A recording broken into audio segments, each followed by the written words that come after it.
Romans 10. Brothers, my heart's desire and prayer to God for them is that they may be saved.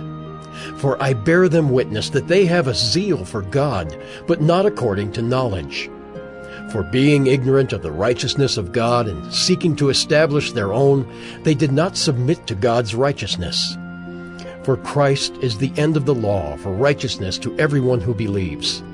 For Moses writes about the righteousness that is based on the law, that the person who does the commandments shall live by them. But the righteousness based on faith says, "Do not say in your heart, 'Who will ascend into heaven?' That is, to bring Christ down. Or, 'Who will descend into the abyss?' That is, to bring Christ up from the dead." But what does it say? The word is near you, in your mouth and in your heart. That is, the word of faith that we proclaim.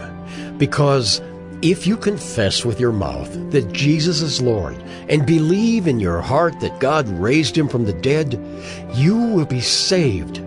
For with the heart one believes and is justified, and with the mouth one confesses and is saved. For the Scripture says, "Everyone who believes in him will not be put to shame." For there is no distinction between Jew and Greek, for the same Lord is Lord of all, bestowing his riches on all who call on him. For everyone who calls on the name of the Lord will be saved. How then will they call on him in whom they have not believed? And how are they to believe in him of whom they have never heard? And how are they to hear without someone preaching? And how are they to preach unless they are sent? As it is written, "How beautiful are the feet of those who preach the good news." But they have not all obeyed the gospel. For Isaiah says, "Lord, who has believed what he has heard from us?" So faith comes from hearing, and hearing through the word of Christ. But I ask, have they not heard?